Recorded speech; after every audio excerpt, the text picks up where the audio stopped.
Have you ever walked away from a conversation and thought, damn, I should have said this instead? Or worse, being in a situation where you wanted to speak, but your mind just froze. I know exactly what that feels like. One time I was at a bar full of people and there was this woman, confident, radiant, completely in her element. I wanted to start a conversation, but my brain went into overdrive. What should I say? What if I sound stupid? So I stood there, overthinking, trying to be interesting, trying to come up with some catchy pickup lines like the so-called race gods did. But instead of leading the interaction, I was in my head. I could tell she wasn't feeling it. She wasn't smiling. I was standing there talking about what she was trying to do with her degree at a bar. Crazy. Then I thought, maybe if I buy her a drink, she would stay and want to keep talking to me.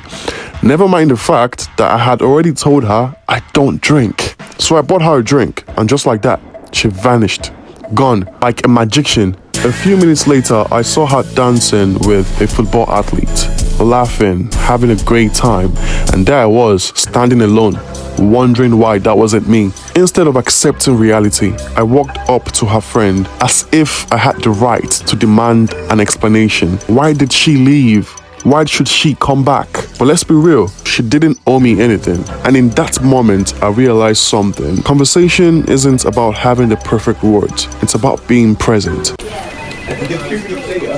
What makes someone magnetic in conversation? It's not their words, it's their presence. Think about the most captivating people you know. They make you feel seen. They aren't waiting for their turn to speak. They are fully locked in. I used to be the complete opposite. I was always in my head, thinking about what to say next, worried about how I sounded, afraid of awkward silences. But the moment I stopped trying to be interesting and started being interested, everything changed. This is where active listening comes in. Active listening isn't just hearing words, it's feeling them. When someone speaks, you respond with your eyes, your facial expressions, your body language. You lean in, nod, and let them know, I hear you, keep going. And when you do this, conversations stop feeling like a chess match and start feeling like a dance. Like this one time, I met a woman at the end of last summer. I simply said, I like your hair. And from that one statement, she started telling me all about it. I barely spoke, but she walked away feeling connected because I was present. I like your hair.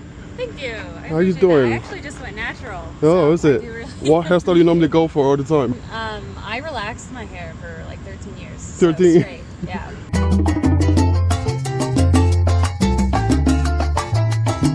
Most people struggle with conversations because they treat them like a performance. Instead of engaging, they focus on impressing.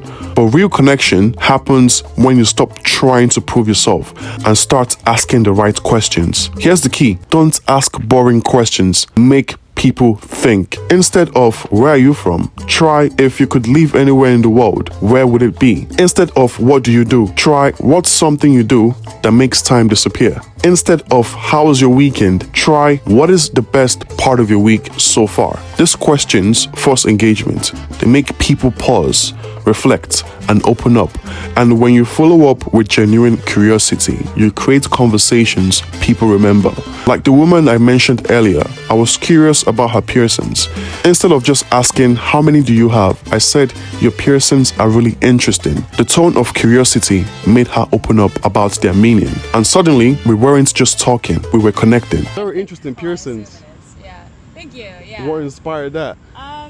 I guess my older sister, I have similar piercings, and like my whole family's into piercings and tattoos. So. Okay. Yeah. What's your name? Bello, forgive me. Bello. Think about this. When was the last time someone told you a story that stuck with you? Why did you remember it? It's because storytelling taps into emotion. It makes ideas real. I learned this when I started cold approaching women. At first, I thought I had to be smooth, have the perfect pickup line, say all the right things, but that's not what worked. What worked was being real. Instead of trying to impress, I started sharing my actual thoughts. If I thought someone had great energy, I said it. If I was nervous, I owned it. And guess what? People respond to authenticity. A story makes you relatable. A story makes you human. And when you share the right story, people don't just listen, they feel.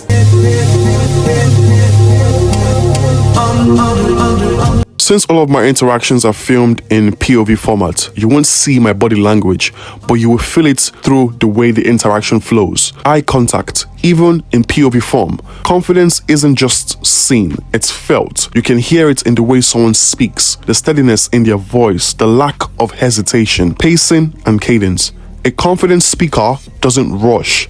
Silence is powerful. Leaving space, let tension build, my brother. Voice tonality. A strong, relaxed tone commands attention. Confidence isn't loud, it's controlled. Listen closely. You will hear how presence shifts energy. You will feel the difference between overthinking and actually being in the moment. Excuse me, miss. Where'd you get your pants from?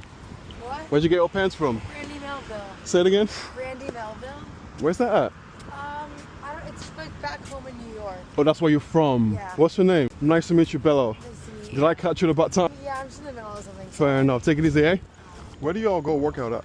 Yeah. This is about it. So actually today I think we've reached about 1,000 steps. That's good. The first and last. I just got out of bed. Like, Gotcha. What's the schedule like? Let me join you some other time. I wish I could tell you that I do this every single day. You don't do this every day. Maybe Oh, like once a week. once a week. If that. Do y'all go together all the time, or it's just you go? together. We have chapter Gotcha. in 5 minutes at the house. Oh, sorority. So, That's yes. what. Okay. I've So we never actually walk from there to there. Where are you chillaxing. from? I'm from Nigeria. Where are you from? Oh my god. What Do you know happened? Chibi? Who's Chibi? I don't know Chibi. No. Were you born here? I was born in Nigeria. Yes. Where in Nigeria? I was born in Anambra. And But I'm I not li- gonna offend you, whatever I say. No, no, no, no. What's your full name? What's your name? Bielo Lisa. Alright, This is my you may full be name. off on this one. What's your full name? I just told you, Bielo Lisa. No Chuku something? No, no, no. That's my. Okay, I know what you're saying. Are you a I'm, part of a I'm tribe? Igbo. Yeah, I'm Igbo. You got a joke. Who do you know that's Nigerian? Oh my god, who do I know this Nigeria? I know so many Oh, people. One of no. my best friends from home is Nigerian. Go hello. Toby Chuku. but Toby we just call him Chuku. Toby Chuku. Yeah. And then Chibi. And then Chibi. You need to meet Chibi. Okay, I need to meet you. Give me a number then. A lot of people start conversations well, but don't know how to end them powerfully. The key, give them a reason to remember you. Genuine compliments, not just you're pretty, but something personal. You have a crazy good energy about you. Thoughtful follow-ups. You mentioned you love painting. Send me your next piece. I want to see it. Clear next step. We should continue this conversation. Let's grab coffee sometime. People forget words, but they remember how you make them feel. The difference between a good communicator and someone who struggles. One stays stuck in their head. The other shows up and engages. You don't need perfect words. You don't need to be the most interesting person in the room. You just need to be present. Ask the right questions. Share real stories and lead with confidence. Excuse me. Your top reminds me of Kanye West. Yeah. And your are stunning too as well. Thank you. Are you like into fashion? I don't want to keep you. Forgive me. A little bit. I'm trying to get into more. We'll talk about it when I see you again. Okay, take it easy, okay? If you're tired of overthinking your conversations and want real insights, real breakdowns, and real social mastery strategies, join my Forged Everyday broadcast on Telegram. Inside, I drop exclusive voice notes, in-depth conversation breakdowns, and real-life strategies to master social confidence and attraction. Don't just listen, take action, train hard, connect deeper. Let's level up in a bit.